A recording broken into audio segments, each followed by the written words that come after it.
everybody, welcome to Rock and Roll Shin-Soo, episode number 108. I know. I am Gabe Estel. I'm here with my co-hosts Jonathan Getz and Dennis Levi Leach. How's it going, fellas? Amazing. All right. Good. Hope everybody's staying safe and healthy out there. Baseball is back. Probably a little bit of tepid applause from the country for that, just because of all of the weirdness. As the recording of this, we're still in the throes of the COVID.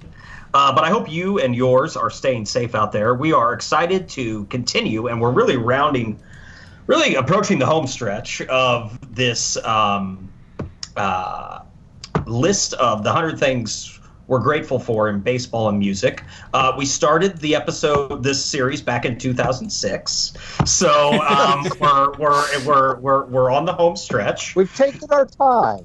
Actually, it was the first podcast ever. Actually, we broadcast, but no. So tonight we are, we're approaching the top. Well, we're within the top 15. Around there, right around 15. Yeah. So we're getting down to the nitty. These are really our favorite things. I mean, they really are. No doubt about it. Like this is some really important stuff. Now we're going to be talking about. Yes. So I want to remind everybody before we get started, you can find any episode of Rock and Roll Shin-Soo at rockchew.com. You can find the whole archives there. You can listen to us in many different ways, YouTube, your favorite podcasting app. Check us out. Also, you can follow us on the Twitter and the Instagram at RockInChew. That's N as in never surrender. Sorry, I think I heard that one in the grocery store a couple days ago. So that one just came to me. Oh, you went inside a grocery store? I did. It's a different world. Yes. I wore a mask, Getz. Jesus. All right. Getz is like, I only have my groceries delivered to me. No, I go there. Jonathan approaches the door wearing a monocle and an ascot. Or full biohazard suit. Levi's nailed it, yeah. Yeah, right. But anyway, yes, I think I heard Never Surrender in the grocery store the other day, I think. But anyway, nonetheless, Rock in Chew. Check us out there. And then, again, the website address is rockchew.com. All right, we're going to go ahead and start here. Number 5 for me. So I am in my top 5 now. So like Jonathan said, we're reaching the important This is hallowed shit now. ground. Yeah. That's right. All right, so for this one... we actually had an episode, at least partially devoted to this topic, a couple of years ago. I think it's one of my favorite episodes we've done. We did an episode on Philadelphia, a field guide to Philadelphia, where we talked about baseball and music history from Philadelphia. Had a couple guests on as well, Craig and Perry, that were a lot of fun. I stated it in that episode, but I'm going to reiterate it here. I'm very grateful for Philadelphia bands. Just within the last few years, Philadelphia has probably become my favorite popular music city. A lot of that has to do with two entities. I would say listening to 70s soul more, the sounds of Philadelphia. Probably within the last 5 years, I started listening to that pretty heavily. I think what came with me one day, I was thinking about Jackie Brown, the movie, maybe I watched it again. And there's a couple Delphonics songs in that movie, right? And I was like, God damn, the Delphonics are awesome, So I put on La La Means I Love You, and God, what a record. The production values, the voices, everything about that record from '69, I believe, just really blows me away. And then that just opened the doors to the flood of good music that was coming out of Philadelphia in the 70s and continues to this day with one of my favorite bands, probably to emerge within the last 12, 15 years, The War on Drugs. So there is now a very good rock and roll scene out of Philadelphia with the War on Drugs, Kurt Weill, who also was in the War on Drugs for a little while, Japanese Breakfast. It's just it's a really good scene.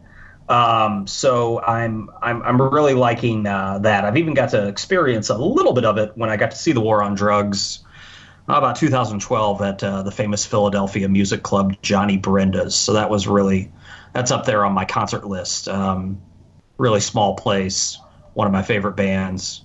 Got to sit at the bar, but could still see the stage, so couldn't get any better than that. Nice. On New Year's Eve with my lovely wife, so it was wonderful. That was nice. Yes, it was one of my favorite concerts, probably. They also did, not Philly, but Philly. He has Philly ties. He has ties to the region, let's say. They did the Ties That Bind that night too. The War on Drugs covered it. Nice. Yeah, they fucking ripped it. So anyway, that's. I suggest, and I'll share the link. I suggest everybody go back and listen to our Philly episode. It's a good one. We had Perry Shaw, who's a really fun concert poster, album cover poster, done a lot of work for Dan Auerbach.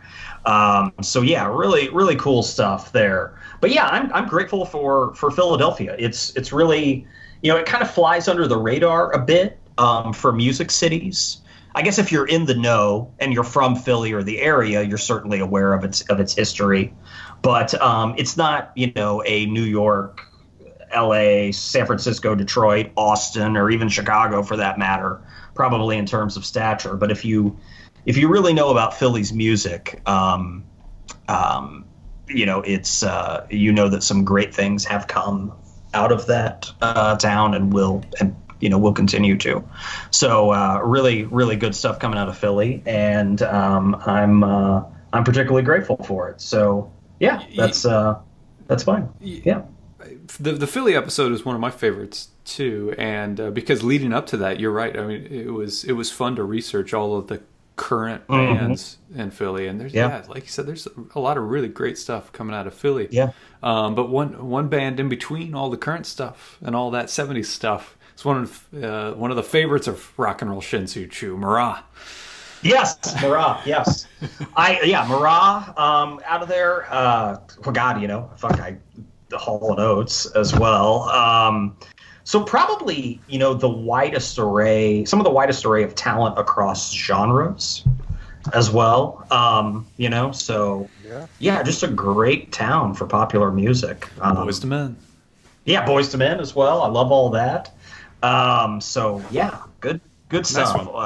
Philly. Yeah. So very thankful for Philly. Yeah. High marks for Philly. Well, I'm going to keep it going. My first one tonight is going to also be music related. One of the things I'm thankful for is a guy by the name of Junior Brown, and I've talked about Junior Brown on this podcast before. In different episodes, I think we talked about him maybe in the country episode. We talked about him possibly in another, but I don't know. There was something about seeing him, and I know we talked about this in the past. There was a show called Wide Open Country on CMT. Yeah. And they would play his videos sometimes, and they would usually be, between probably 9 and 11 o'clock at night. So it was like, it made you feel like it was like alternative country, you know what I mean? Because it's like, not during the peak hours. They're not showing it during prime time, obviously.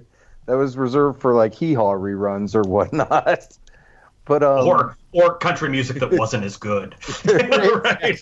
Quite frankly, yeah. And so in 1993 he had an album called Get With It, and that would have probably been maybe a year or two later was around the time I might have saw the video on the CMT for Sugarfoot Rag, which is an instrumental song that he is known for, that he actually did not write. I believe a country guitarist named Hank Garland wrote it.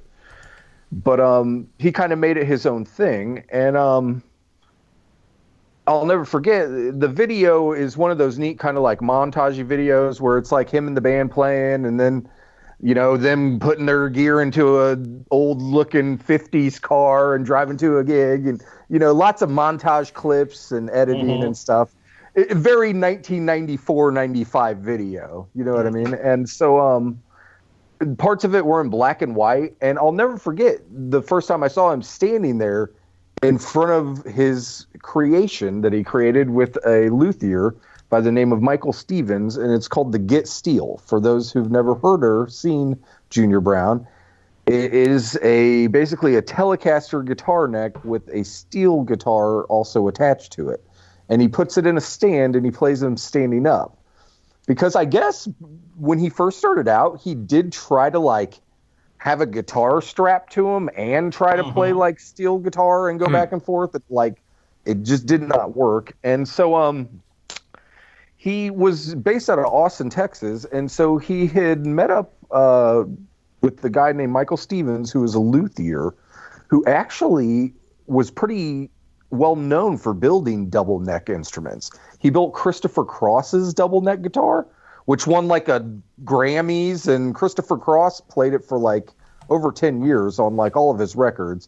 You could pull up shots of Christopher Cross double neck, and you see it. It's more like a double neck Stratocaster, where he took a Stratocaster and widened the body, and the top is a 12 string, and then there's a 6 string.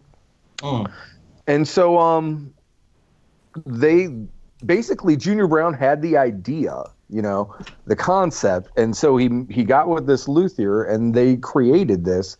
And I'll never forget seeing it in that video, just because it was so different. As someone who at that time I was just getting into guitar playing, and so to see him standing there doing it totally different, but in the song Sugarfoot Rag, he does Hendrix riffs, he does surf guitar, rockabilly type riffs. He makes this instrument create all these crazy sounds, and so it was so I was just enamored with it. I remember the first time I ever saw it, and so then I was lucky enough, sometime probably around 99 or 2000, he played Springfield. And so me and a couple of my friends from high school went and saw him at this little place called On Broadway. And I don't know, probably 75 or 100 people could have been there tops. And it was just amazing. And I ended up kind of getting to talk to him for a second, and he was super nice. And he signed my CD of Get With It. I still have it framed. And it was just one of those experiences where it was full circle. I had seen the videos of him.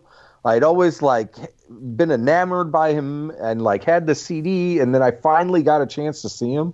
So it was a neat experience. And so I always appreciated his uniqueness. And so he's Junior Brown's definitely one of the things in music I am thankful for. Cool. Right on. Cool. Yeah. Gosh, I'm going to have to spend some Delphonics and Junior Brown tomorrow. Oh, yeah. Yeah, he's one of those guys, I have to admit, I don't know his catalog well, Levi, and I know you've talked about him, and our buddy Michael, who's been on the show, is, I think, a fan of him as well, described him as Jimi Hendrix with a cowboy hat. Yeah, I have to admit, I need to brush up on his work. Yeah, I mean, some of it, I would say it's kind of divided into 3 groups, some of his music.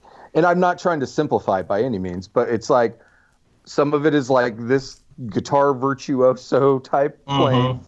Some of it is straight up honky tonk, hardcore, old style country.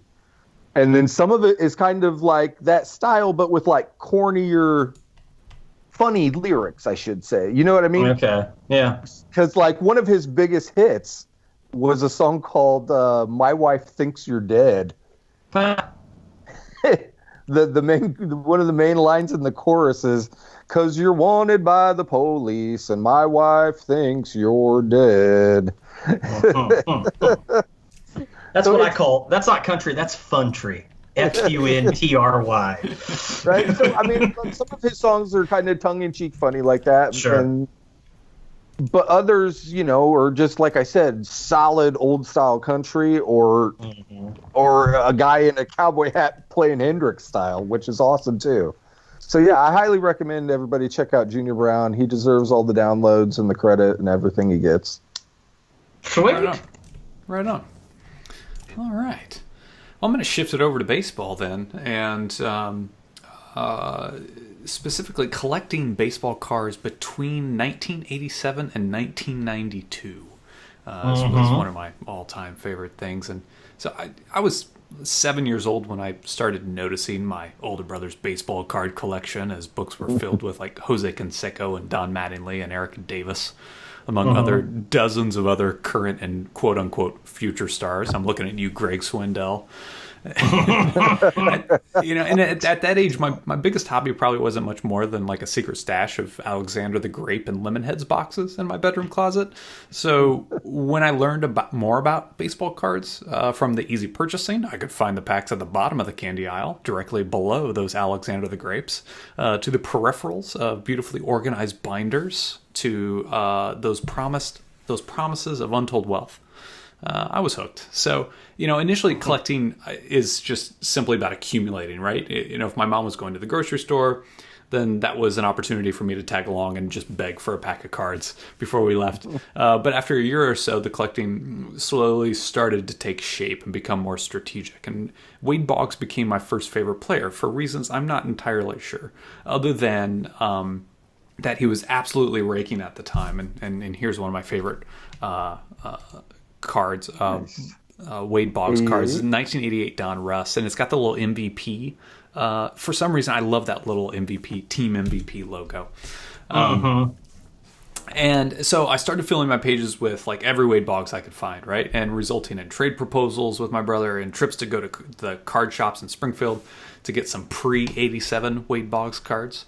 But then I noticed this teammate of Boggs, who, based on his special card inserts by nearly every damn manufacturer, was a darling of the card companies. So Roger Clemens had been in the league for just a couple seasons, but his impact was immediate and immense.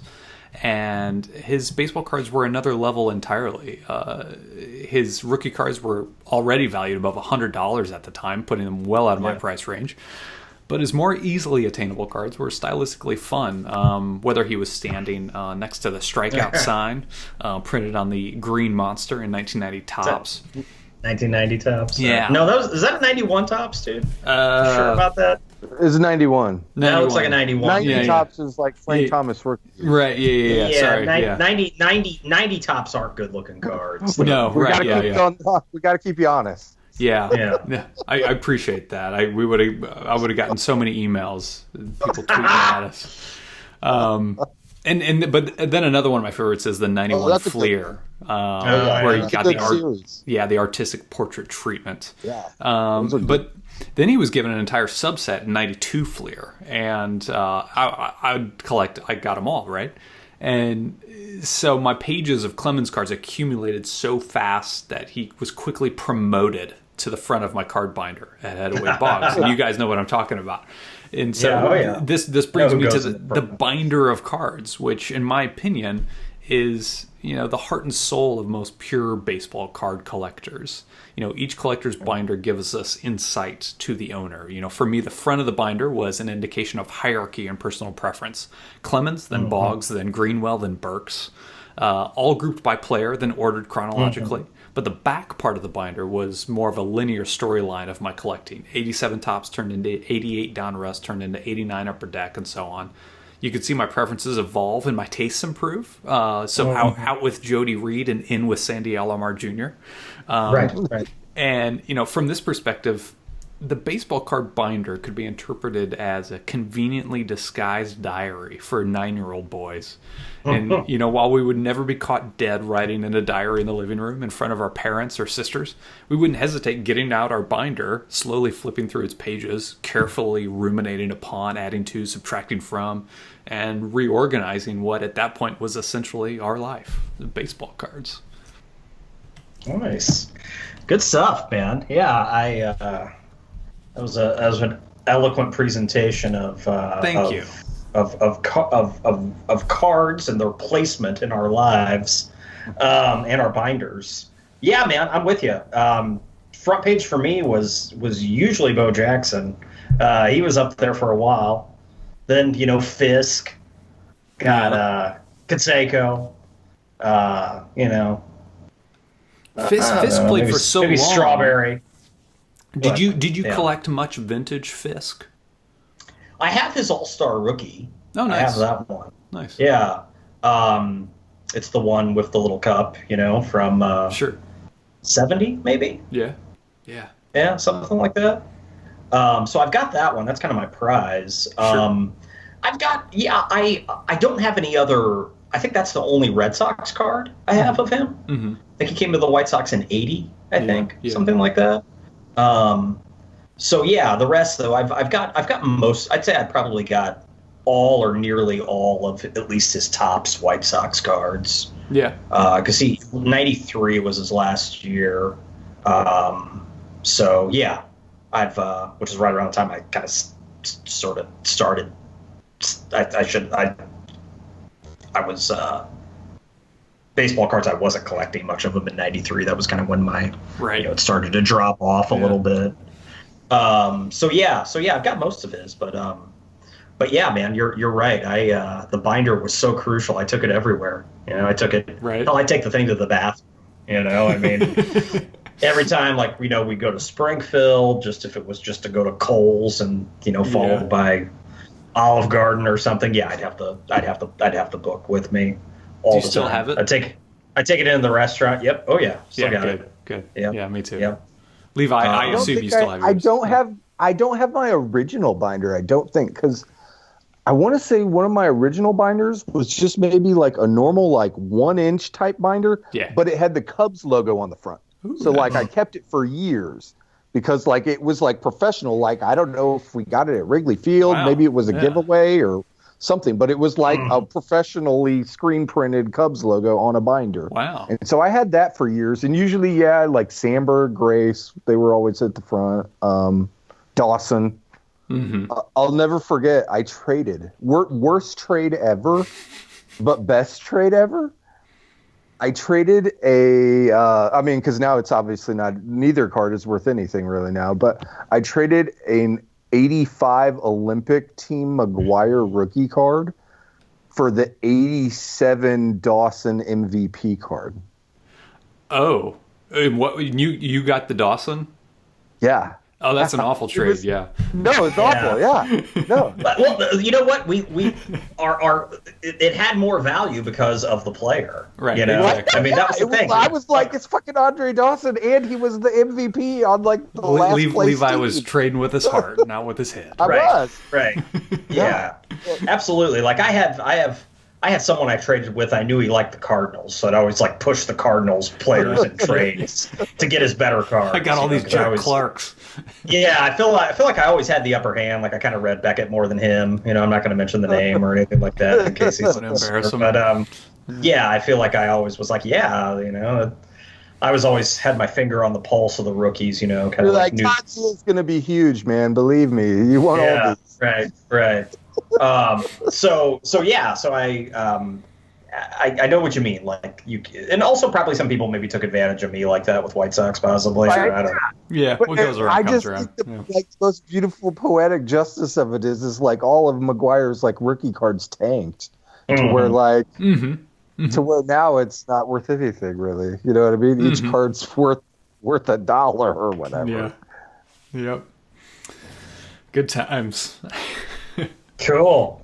Yeah, good stuff. My next, okay, back to me. All right, I'm gonna stick to baseball as well, and I'm gonna go with this topic is divisive in terms of baseball strategies, and you can throw all of the sabermetrics you want at me and tell me that I'm admiring something that is I don't know, often counterproductive, but I don't care. I love bunts. Dude. Oh, I love bunts. I love bunts. I know. People it's out. I get that, but dude, when a bunt works, it's so exciting. It's like the equivalent of like the thing I compare it to, the feeling, not necessarily the act or mobility of it, is an interception. You know, like I don't follow football that closely, not as much as you guys do, but I like interceptions. They're more exciting than touchdowns to me. Yeah, it's probably So bunts, some people may not view them on that level, but that's the most apt comparison to another sport I can make, because I love a well executed bunt, man. It's everything's really fucking tense while the bunt's in play. You know, I mean, almost more so than a traditional hit. A lot of the times they're anticipated. And then people still can pull them off, though, even though it's anticipated. Right. So they are, like I said, they've come under fire in recent years, and I haven't looked at the totals, but I'm sure you don't see them as much as you used to.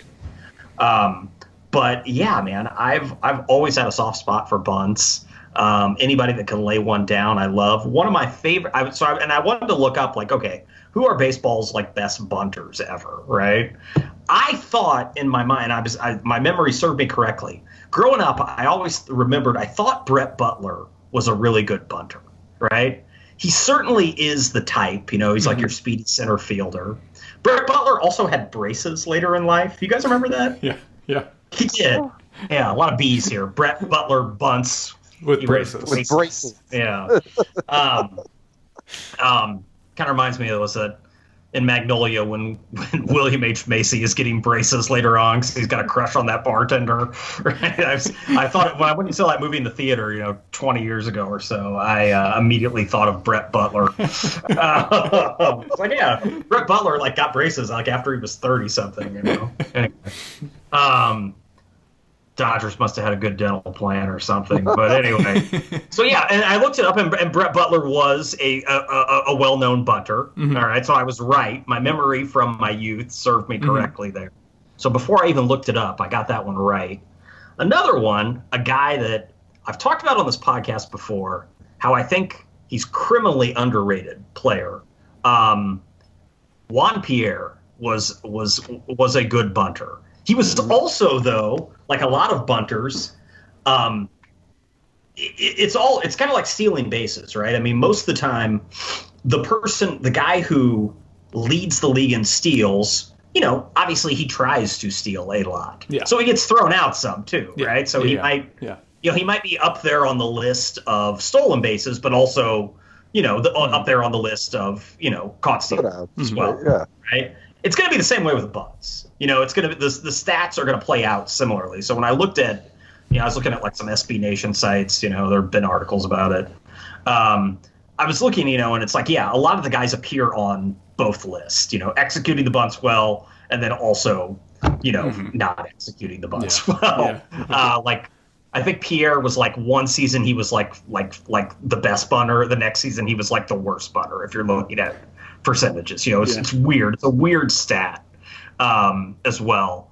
Some of the other guys that were like good bunters, there's this guy that played in the 60s named Don Blasingame. He was kind of just an average player. You know, he had like a couple all-star years in the late 50s with the Cardinals. But he was a good bunter. Lee Mazzelli was a really good bunter. Also, a guy like Otis Nixon, as you can imagine, with speed, was up there with punching.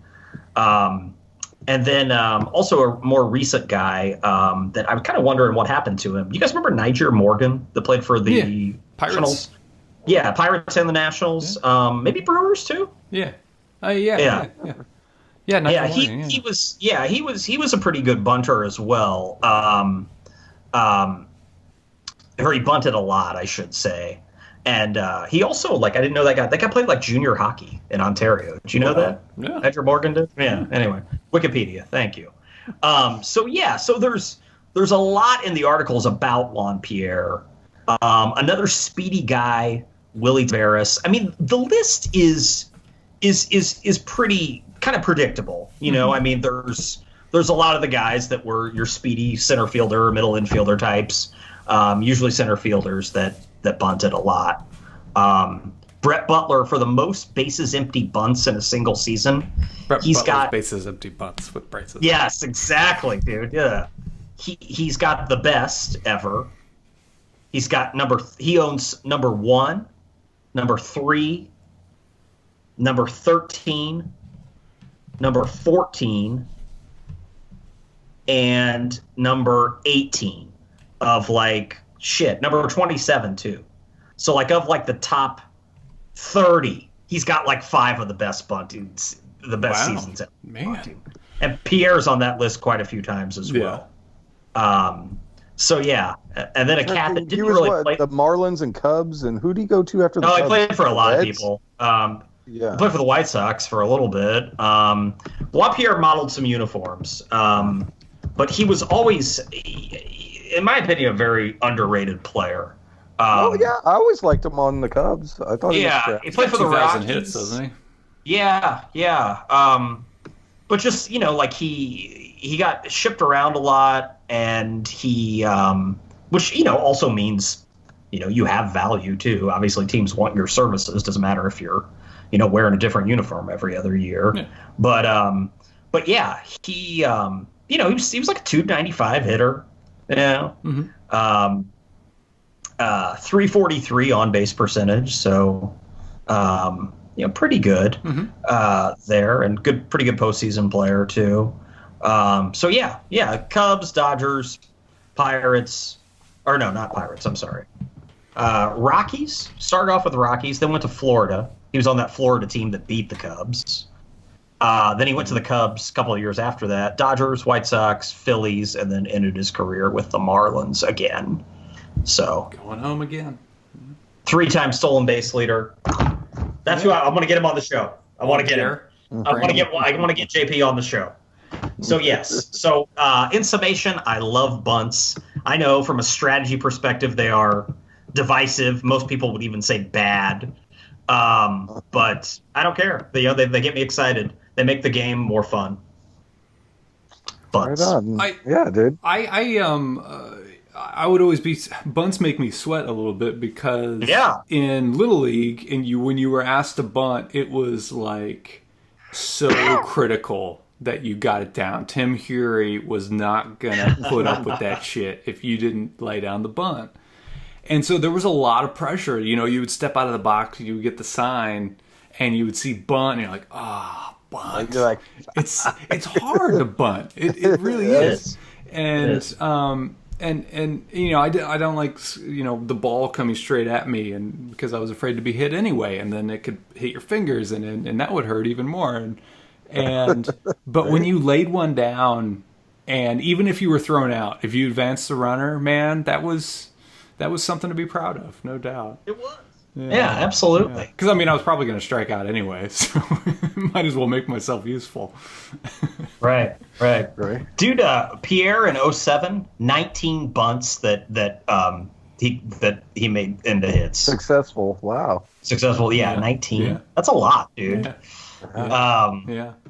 To get on first safely with 19 times on a bunt. My sister would also want me to stick up for the bunt. My older sister Maggie, because she was regularly in the top 20 hitters batting average while at Sacred Heart Griffin.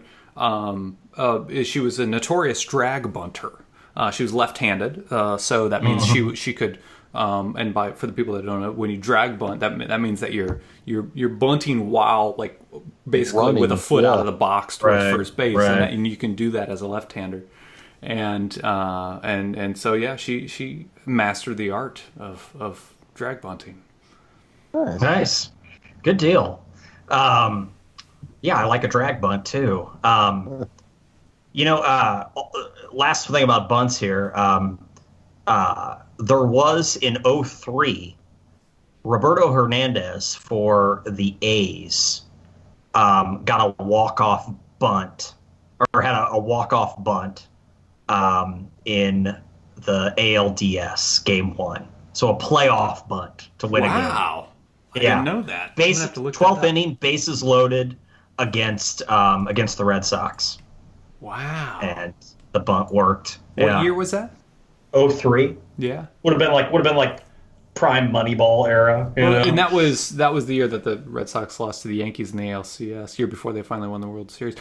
So obviously, like, the A's ended up losing the series, but one more thing is that I like about bunts too, and in defense of bunts, I guess, is that when they happen for a second, it's one of those plays where like everybody on the field goes, "Oh shit."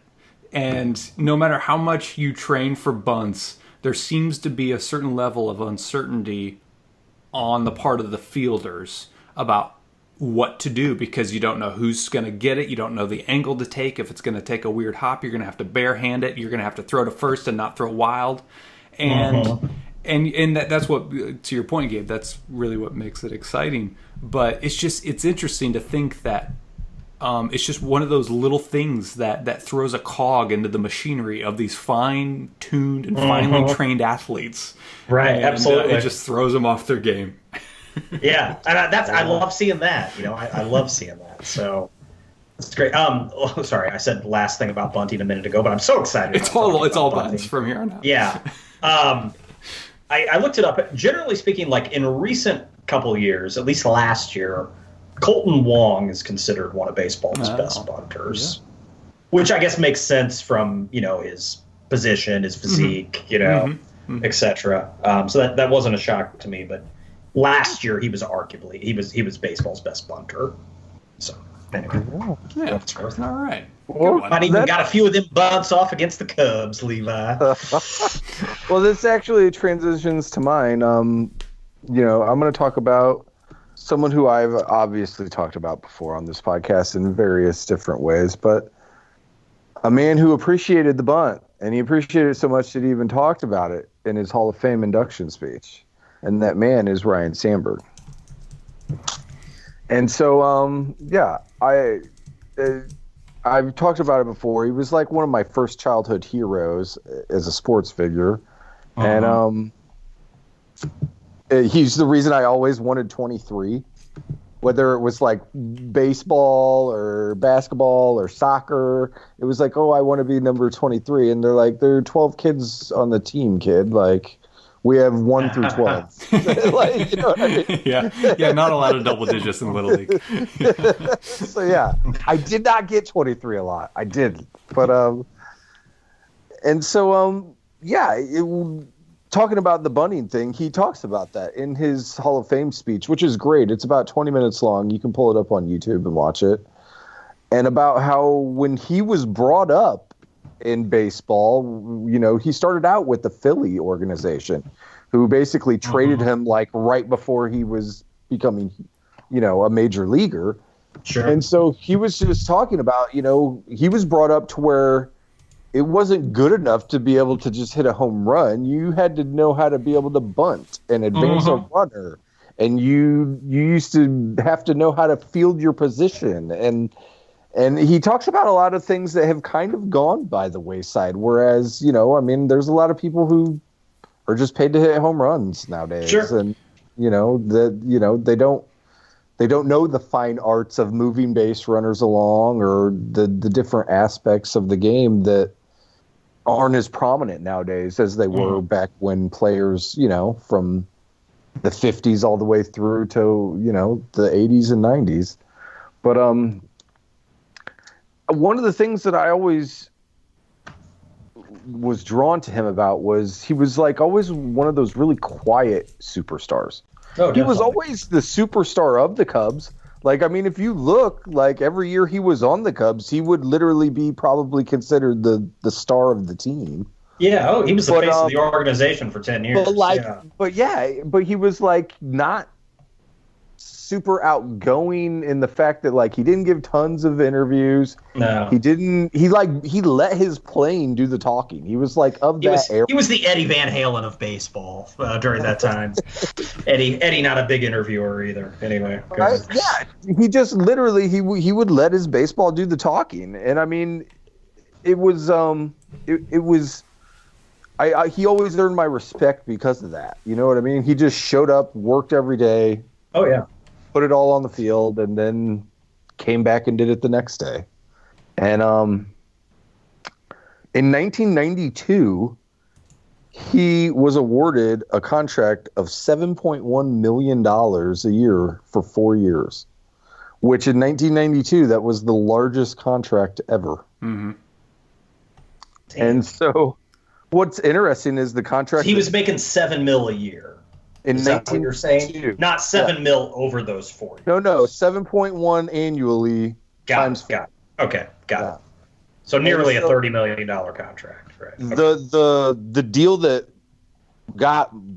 beat him, the next deal was Barry Bonds in 92 later that year. Mm-hmm. He ended up getting $7.3 million a year for 6 years. Was that with Pittsburgh or San Francisco? 92, I'm not sure. Might have still Pittsburgh. Yeah, I was might have still been Pittsburgh. But it's just crazy that's the big money that those guys were given. Oh, you know what I mean? Yeah.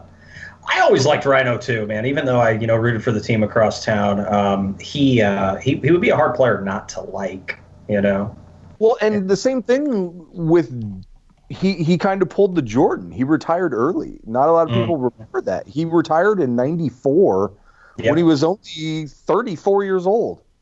Right. And the reason was, he said, like, he had been having a bad year, and he was like, I don't feel like I'm earning the money. He's like, I'm missing not being around my kids. Like, I hadn't gotten to see, his kids were, I forget, maybe like 7, 8, 9 years old. And so he was like, I'm going to just call it.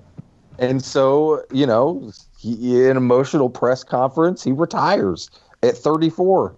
And he was, during that time when he retired, he was making like $15 million a year. He had been given a $15 million for 3-year contract at that point. Dang. And he walked from it. And so he ended up coming back 2 years later, and he played another 2 seasons. But he was just always one of those players where it was like, and I don't know if anyone ever really told me it, but like, I automatically always wanted to be like him. Whether it was like, I'm saying in my game, like I wanted to try and hit like him. I wanted to try and just show up and not complain like him. But I mean, we're all kids. Is that obviously, we all complained in Little League about something, but like, I knew that was the right way to do it, the way he was doing it. And so that had a profound impact on me. Yeah, absolutely. I was looking up MVPs here. He did get one, 84. He was the MVP. Right? Oh, yeah. And then also, I was like, his return in 96, not quite as triumphant as MJ's return that year for other Chicago athletes. Yeah. Not quite. But that's okay. Yeah, man, he was. I was a little saddened, Levi, when he didn't have much to work with on the team. So that's probably a lot of it. He didn't work out as a manager. The Phillies. Right. I mean, and he left voluntarily, if I'm not mistaken. I think he quit. Didn't even really get like half a season, did he? Yeah, it was like the Phillies sucked. Yeah. They were like that Phillies was like, those are like 100 lost teams. They fucking suck. So I know he kind of got like passed over either when they picked who's your guys' coach now? Joe Madden. Renteria. When they picked Renteria, they had talked about possibly picking Sandberg then. Yeah. And so I think that caused him to then go to the Philly organization, and then that's when all that happened. I don't really know what I didn't follow him when he was coaching with Philly, really. But it's one of those things where I think possibly he might have been too quiet almost. Yeah, maybe. For the guy to be, but if you saw him in some of the minor league clips, they would show he got thrown out of games like a bunch when he was a coach in the minor leagues. Yeah. Like he was like full of piss and vinegar kind of as a coach, which was totally the opposite of, I don't know if I ever saw him get thrown out of a game once ever as a kid. Yeah. Now, he kind of had a Boy Scout vibe to him as a player, for the most part.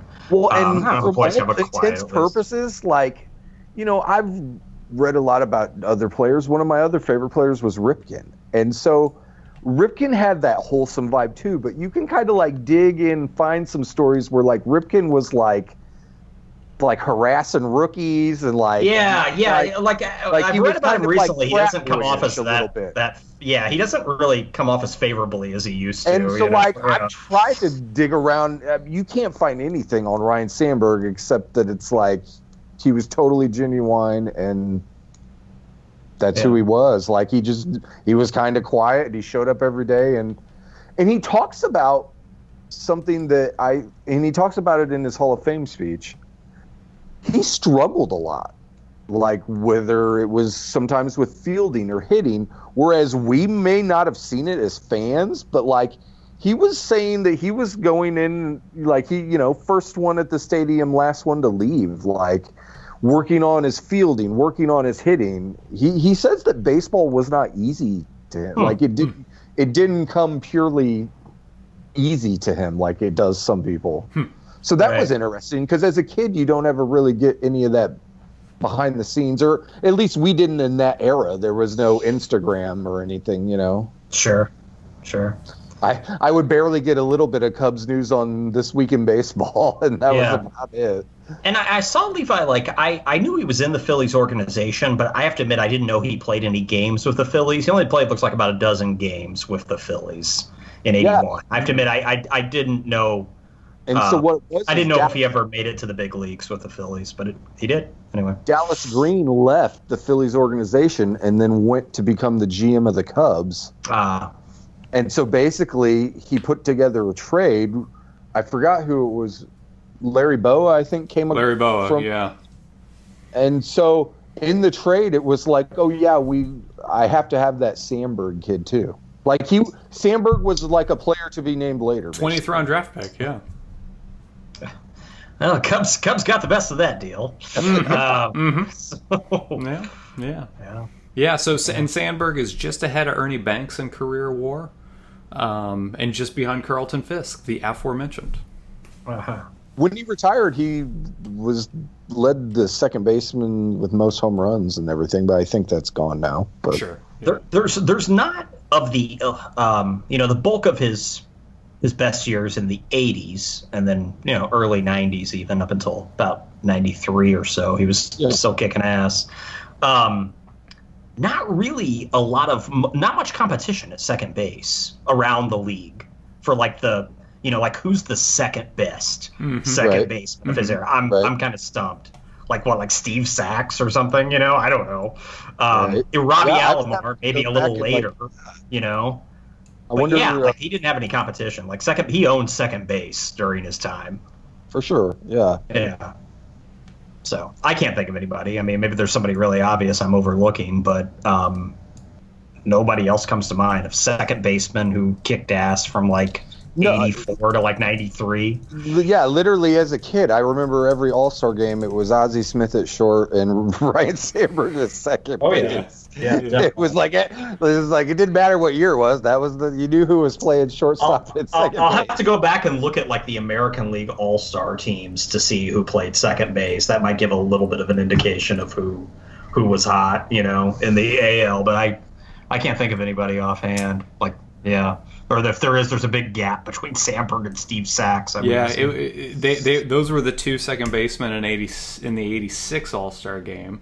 In the 87 All-Star game, Juan Samuel of the Phillies. Of the Phillies, yeah. And in the 88 All-Star game, it was Robbie Thompson of the Giants, for example. So not real hard competition. Wait, Robbie Thompson started over Sandberg? No, he was a reserve. No. He was a reserve. Yeah. Okay. Willie Randolph of the Dodgers in '89 was a reserve. Yeah. Okay. Right. Yeah. But even in the American League, not really a lot of good second basemen as well. I'm talking just all of baseball. There's nobody. There's nobody really close to him at that position. Yeah, it was Alomar.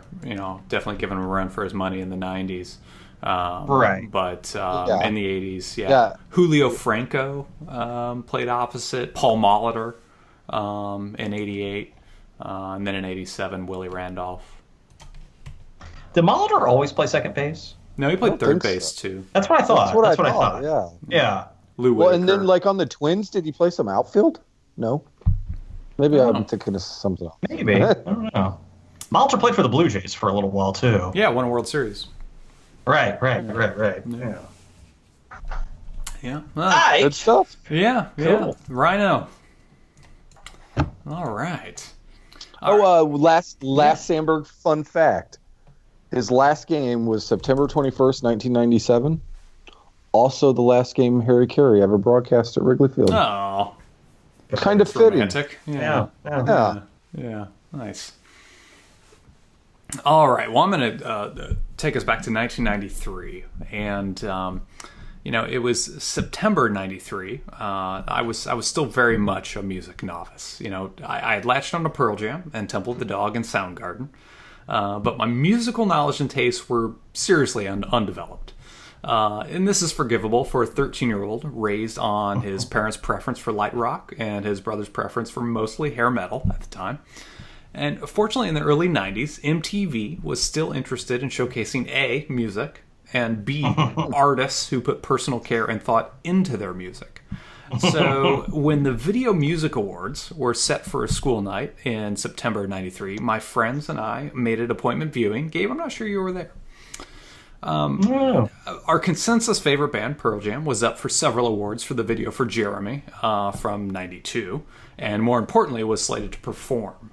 Since the band had played Jeremy at the prior year's VMAs and had their second record, Versus, slated for release in the coming October, we thought a new song might be on the cards for the evening, and we got that, but much more.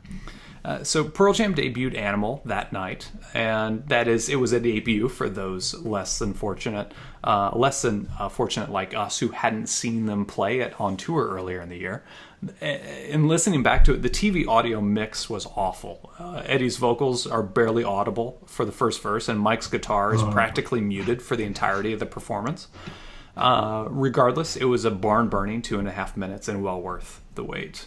But when the network didn't cut immediately to commercials for Acne wipes or starter jackets, I realized it was then we were in for a treat. And that's when Neil Young strode onto stage with Eddie's simple introduction of "You Know This Guy." And well, I only knew him by name, and that was it, outside of WYMG playing just a few of his hits over and over again. But what happened over the next 7+ minutes set my musical tastes on a course that would provide all of the rock and roll education I could ever need. And Pearl Jam and Neil Young stormed through Rockin' in the Free World, a song that at the time seemed like a classic rock anthem, but had in fact only been released less than 4 years prior. Neil completely commanded the stage while Jeff and Mike ran around him like puppies wanting to play with the big dog. Neil's intensity instilled in me that there was serious music created before Seattle shoegazing took over the rock and my own world in 1992. And diving into Neil's collection suddenly felt like a great place to start my real rock education, from Harvest to Harvest Moon and everything in between. And at this moment, I'd essentially been given the green light to explore the world of rock outside of Seattle and before 1992. The rock and roll world was my oyster. I had already found the pearl, and now I was free to dive much deeper into the ocean. Neil Young and Pearl Jam at the VMAs in 93. Nice. I remember they were calling him, like, during that time, like Grandpa Neil or something like that. The dude wasn't even 50 yet. Right. I know. Right. Like the grandfather of grunge. I'm like, fuck. Right. Yeah, the guy's like 4 years older than me right now. All right. So, yeah, thanks. Yeah. No, that was well put. That was definitely a watershed moment. I don't know if I don't know if I saw it that night, Getz, with you, but I think you guys recorded it on VHS. Certainly. And I watched it a couple days later. What's that? No. Right. Yeah, 92 and 93. That's the creme de la creme of the VMAs right there. It is. Because Pearl Jam played 92 as well. Mm-hmm. Mm-hmm. You had Nirvana play that year. You had the Crows play that year. That was. It was a good year for the VCR. Yeah. Yeah. You had Axl and Kurt Cobain kind of with their feud. Yeah. Oh yeah, that's right. Yeah. I mean, it was fun to watch the whole thing back in those years. I mean, you would have like Madonna thrown into the mix or something, but that was fine. Yeah. Well, I mean, most of the pop charts there for me was enjoyable. You know, I probably like 92, 93 had like one foot in like a top 40 door, the other foot, you know, in sort of getting more into classic rock. You know, those were transitional years for me. Yeah. Good stuff. Yeah. That you know, it was the VCR era, like you were saying. That was how you had to basically, if you wanted to see anything later. I remember doing that with like lots of stuff on Letterman and Leno, trying to catch bands' performances and like get them recorded, and then trying to like stop the VCR and fix the tracking and everything's on YouTube 5 minutes later now. Right. I've kept a couple of my favorite like recorded VHS tapes. I think I have the Crows on Letterman. Yeah, I think I still have that. I've got a VHS that has like 8 hours of Black Crowes TV appearances. That like I got from somebody in 1997, like online. Like they sent me, they're like, all right, and the quality isn't that great on all of it because it's so compressed. You know, like it's like they shoved 8 hours onto a tape. You know? That's pretty low quality to get the 8 hours worth out of a VHS. Right. I mean, most of it was like, you know, pro shot stuff, so it still was all right. But I had a loaded cassette, definitely. Sweet. Yeah, good stuff, man. Yeah, no, you're right though. I mean, I wasn't that familiar with Neil at the time, but I was getting into Pearl Jam quite a bit, so if they said he was cool, you know, like, exactly, yeah. And then the next thing you know, it's a stamp of approval that you need. As you know, obviously as a 12, 13, 14-year-old, unfortunately, you need something like that to feel confident in venturing down another path. I think I got Decade like later that year, like around maybe even like late 93, early 94. I got Decade. I think you had it as well. I want to say my first like real introduction was from you, Gabe. Like obviously I had heard Neil Young on the radio, but like my first like, hey, this is his album, let's listen, was Live Rust. Oh wow! What a baptism! So like that was literally that was my first like fully involvement of Neil Young, and it was the first Neil Young CD I bought. Yeah, that might have been the second one that was definitely the second one I owned of his, I'm pretty sure. You know, you sometimes start with kind of the greatest hits, you know, and go from there. Yeah, right. Yeah. Yeah, like I said, I must have been around you right after you had gotten Live Rust because we drove around and listened to it, and it was like, I should probably go buy this CD too. Live Rust too, like accelerates nicely. You know, you got the 3 acoustic opening numbers. You know, it's a good album. You know, Oh God, yeah. Jeez, yeah, good stuff, man. Yeah, that was that. Yeah, that performance of them collaborating, definitely a watershed moment for all of us. Yeah. Good stuff. All right. My last entry of the night. Gosh, you know, I don't know how long I can riff on this one, but it's something that's just always worked for me. I like flutes in rock or pop songs. I really do. And I'm not just talking like, I love Jethro Tull, and I've liked Jethro Tull ever since, I don't know, 1993, 94. Yeah. But it's always worked for me, man. You know, a flute in a rock or pop song. I mean, you get it with bands where, like with Tull, you know, the flute is the centerpiece of the band, essentially. And then you get like a band that it's an integral piece, like that really works it well, like Marshall Tucker. You know, and then Traffic as well. Yep. You know, I would say with Chris Wood. He was always, in my opinion, Traffic's kind of secret weapon. You know, absolutely, yeah. I think Chris Wood was the flutist, right, in Traffic, I believe. And he played sax, and he was a multi-instrumentalist.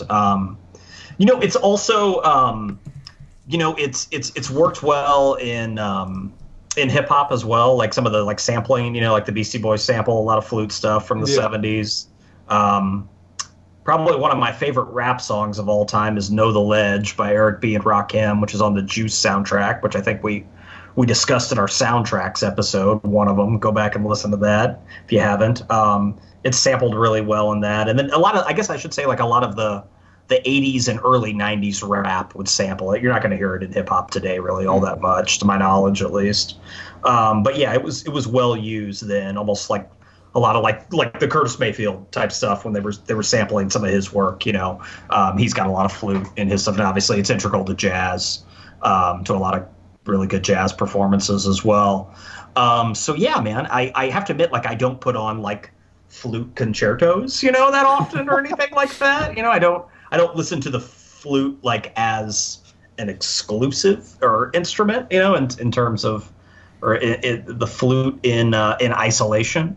But yeah, if you put it in a pop song or a rock song, I'm in, man. It's always worked for me. Yeah. So yeah, hats off to anybody, any flautists out there that are rocking the flute in rock songs. Also, one of my favorite times it's used, and I think it was in college when I first heard it.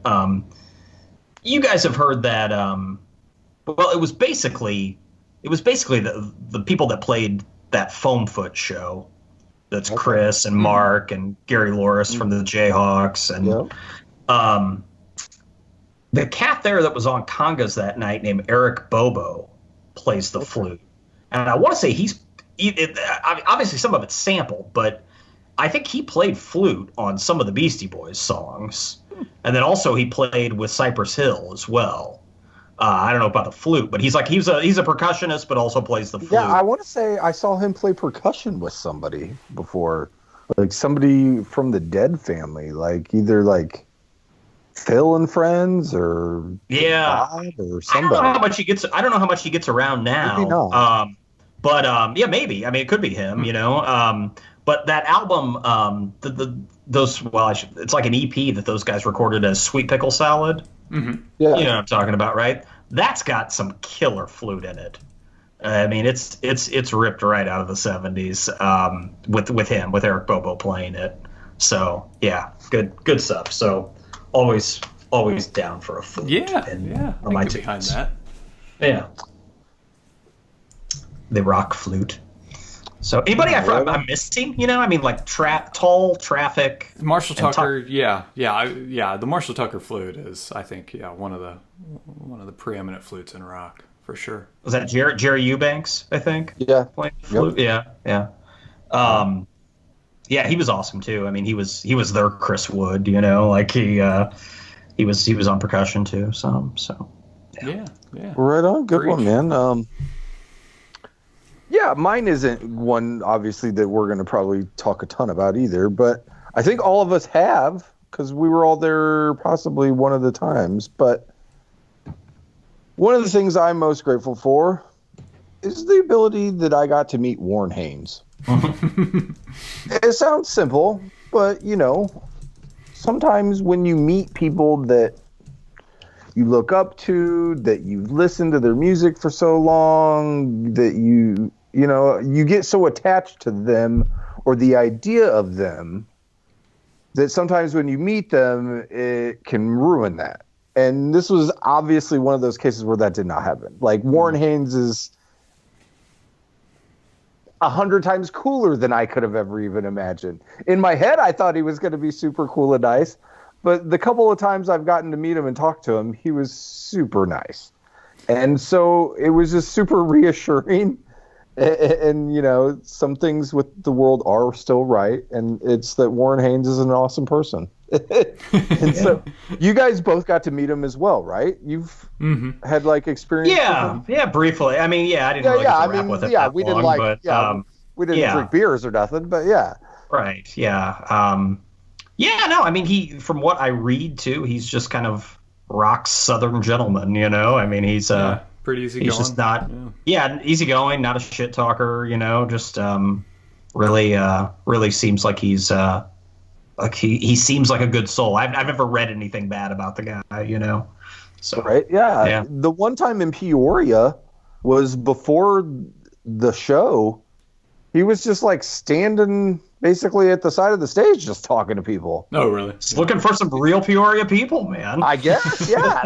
So that like blew my mind because that would have probably been 2010 maybe. Oh, wow. 2011. Yeah.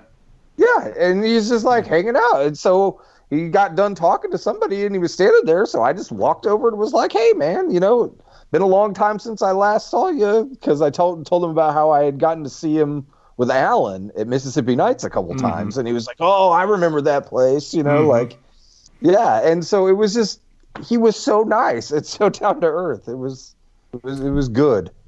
Yeah. When I talked to him too, I was probably like an annoying 19-year-old, you know, the first time I did meet him. So like the fact that he like smiled and was nice to me and looked at me and what I was saying when I was probably being an annoying fuck, was, you know, good for him. Yeah. Yeah, you know, with a guy like him, I would think that, you know, he was always accessible. Those early shows, 99, 2000, 2002. You know, you would just wait outside the venue and he would come out, right? And you knew that you would be able to shake his hand and get a photo.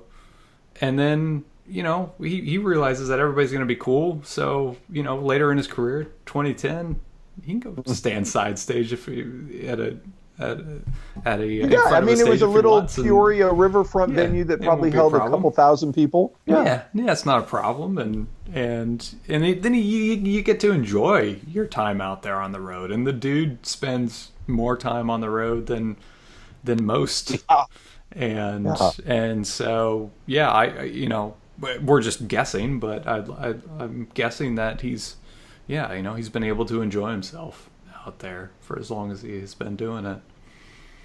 It would be cool to. I've never been to New York, and I know that's where he lives, and he's all about New York now and stuff.